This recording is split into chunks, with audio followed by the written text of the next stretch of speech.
কুল্লু মান আলাইহা ফান ওয়া ইয়াবকা ওয়াজহু রাব্বিকা যুল জালালি ওয়াল ইকরাম। আল্লাহ বলেন, বান্দা আমি আল্লাহ দুনিয়া বানাইলাম, দুনিয়াতে যত সৃষ্টি জীব আছে আমি আল্লাহ বানাইলাম। ও বান্দা, কিন্তু কাউকে আমি চিরস্থায়ী থাকার জন্য দেই নাই। বান্দা, যত সৃষ্টি আমি আল্লাহ করলাম সবাই হলো নশ্বর, সবগুলো একদিন ধ্বংস হয়ে যাবে, সবগুলো ধ্বংসশীল। কিন্তু একটা জিনিসই ধ্বংস হবে না, সেটাই হলেন একমাত্র মহিমান আল্লাহ। সুবহানাল্লাহ বলেন। আমার আল্লাহ রব্বুল আলামিন ডাক দিয়ে বলেন, বান্দা এই দুনিয়াতে আমি আল্লাহ তোমাদেরকে বানাইলাম, আমি আল্লাহকে দেখা যায় না। উদাহরণস্বরূপ দুনিয়াতে অনেক জিনিসই আছে যা দেখা যায় না। এক নম্বরে হলো আমরা যে দৃষ্টি শক্তি দিয়ে আপনি আমাকে দেখতেছেন, আমি আপনাকে দেখতেছি, জানি আমাদের দৃষ্টি শক্তি আছে, চোখের পাওয়ারটা ভালো আছে, আমরা এতটুকু জানি। কিন্তু দৃষ্টি শক্তি কাকে বলা হয় কোনোদিন দেখছেননি? দৃষ্টিশক্তি দেখা যায়, জানি আমাদের দৃষ্টি আছে, কিন্তু দৃষ্টিটা কি আমরা জানি না।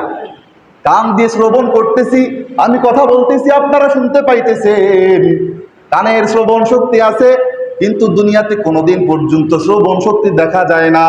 আমরা জানি আমরা মানুষ, আমাদের রূহ আছে, আমাদের অন্তর আছে, আমাদের জীবন আছে। আমাদের জীবন যখনই চলে যাবে সঙ্গে সঙ্গে আমাদের হাতগুলো কাজ করা বন্ধ করে দেবে, সঙ্গে সঙ্গে আমাদের মুখগুলো কাজ করা বন্ধ করে দেবে, আমাদের চক্ষুটা বন্ধ হয়ে যাবে, জীবনে কোনোদিন খোলা যাবে না, আমাদের পা গুলো কোনোদিন চলতে পারবে না। আমাদের দুনিয়াতে ডিজিটাল মেশিন বাহির হয়েছে, বৈজ্ঞানিকদের অনেক মেশিন বাহির হয়েছে, যেই মেশিন দ্বারা পেটের ভিতরে, নাভির ভিতরে, নারীর ভিতরে যদি একটা পাথরও থাকে, ওই পাথরটাকেও দেখা যায়। কিন্তু আপনার আমার রুহু যে এই কল্পের ভিতরে আছে, দেহের ভিতরে আছে, যেই রুহুটা চলে গেলে মানুষটা অচল হয়ে যায়, ওই রুহু ধরার মতো এখন পর্যন্ত কোনো বৈজ্ঞানিক মেশিন বানাইতে পারে নাই। পারছেনি? আমাদের রুহু আছে, আমরা জানি আমাদের রুহু আছে, চলে গেলে আমরা মৃত, আমাদের নাম লাশ হয়ে যাবে। কিন্তু আমরা কোনোদিন দেখি না এই রুহুটা কি জিনিস, কেমনে চলে গেল। আমার সামনে একজন ইন্তেকাল করলো, কিন্তু রুহুটা কেমনে বাহির হয়ে চলে গেল দেখার মতো আপনার আমার ক্ষমতা আছে? নাই। আল্লাহ তাআলা বলতেছেন, বান্দা যে জিনিসটা দেখা যায় না সেটা যে নাই তা নয়। আমি আল্লাহ দুনিয়া বানাইলাম, তোমাকে বানাইলাম, আসমান বানাইলাম, জমিন বানাইলাম, আমি আল্লাহ আছি, কিন্তু আমি আল্লাহকেও দেখা সম্ভব নয়। কিন্তু যে ব্যক্তি আমি আল্লাহকে না দেখে ইবাদত করবে, যে ব্যক্তি আমি আল্লাহকে না দেখে আমাকে মানবে, আমি আল্লাহ রাব্বুল আলামিন তার জন্যই তো জান্নাতটাকে সাজাইলাম। সুবহানাল্লাহ বলেন।